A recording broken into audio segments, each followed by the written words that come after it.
नमस्कार। YouTube channel योग with Mahamaya में आपका स्वागत है। आज मैं आपको शिव प्राणायाम के बारे में बताने वाली हूँ। सावन का महीना चल रहा है और शिव को प्रसन्न करने के लिए कांवड़ यात्रा चल रही है। कांवड़ यात्रा पार्वती जी ने शुरू किया था शिव को प्रसन्न करने के लिए। सावन ऐसा महीना है जिसमें शिव की सारी शक्तियां बिल्कुल जागृत होती हैं। आप शिव पर गंगा जल अर्पण करते हैं और पूरे प्रकृति में देखिए, पूरा प्रकृति जल अर्पित करते रहती है पूरे प्रकृति को। तो शिव की सारी शक्तियां इस समय बिल्कुल ही जागृत होती हैं और उन्हें प्रसन्न करना आसान होता है। शिव हमारे आदि गुरु हैं।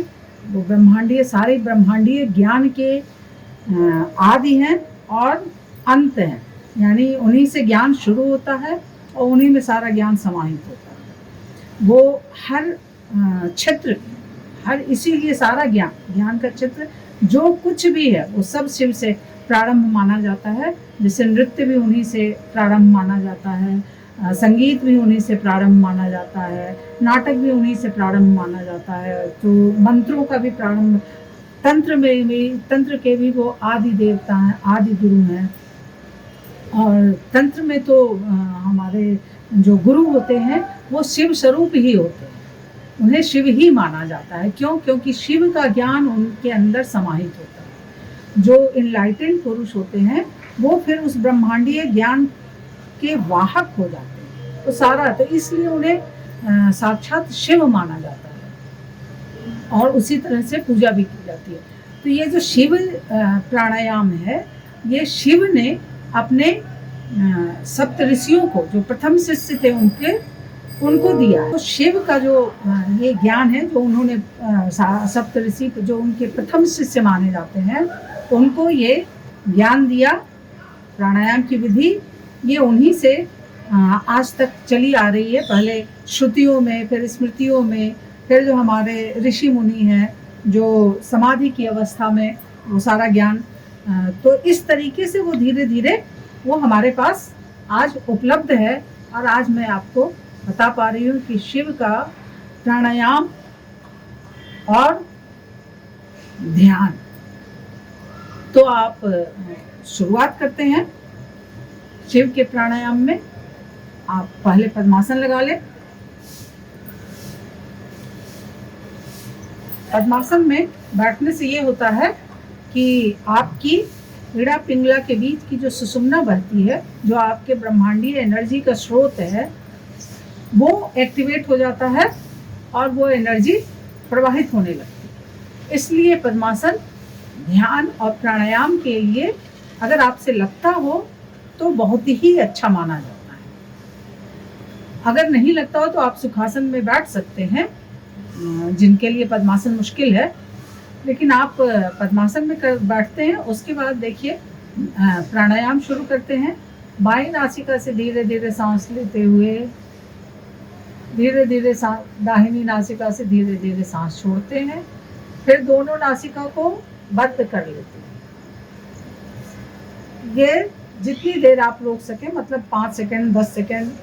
फिर बाईं नासिका से धीरे धीरे सांस लेते हैं और फिर दाहिनी नासिका से धीरे धीरे सांस छोड़ते हैं। फिर दोनों नासिका को बंद कर लेते हैं।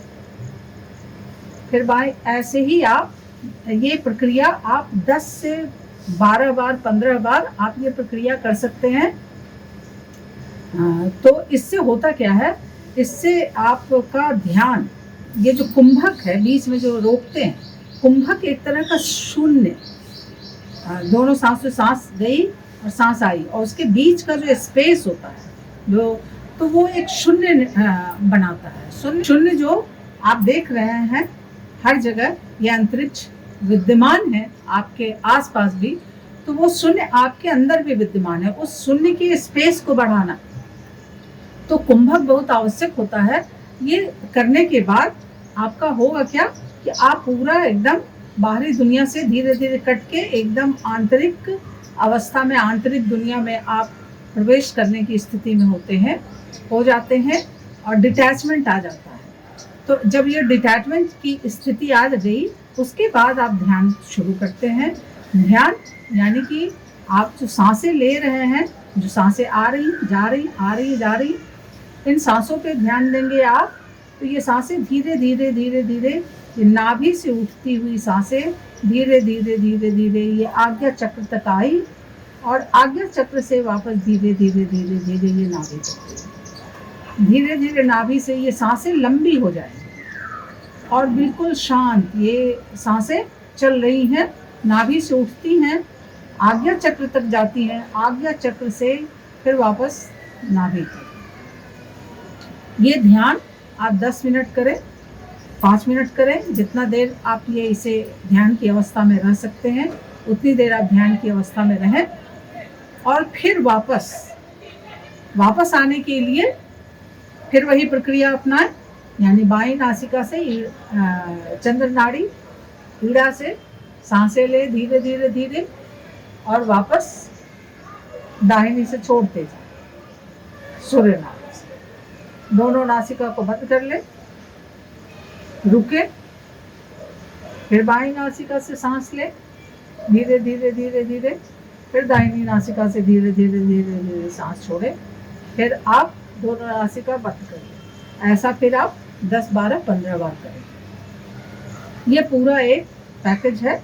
और उसके बाद आप पद्मासन छोड़ सकते हैं, चाहे तो इसके बाद शवासन में आप लेटें थोड़ी देर के लिए, और शवासन में मतलब लेटें और पूरा शरीर को एकदम रिलैक्स, पूरे शरीर को बिल्कुल छोड़ दें और केवल सांसों पे अपना, जो सांसें आ रही हैं जा रही हैं, ऐसा आपका दृष्टा का भाव हो जाता है।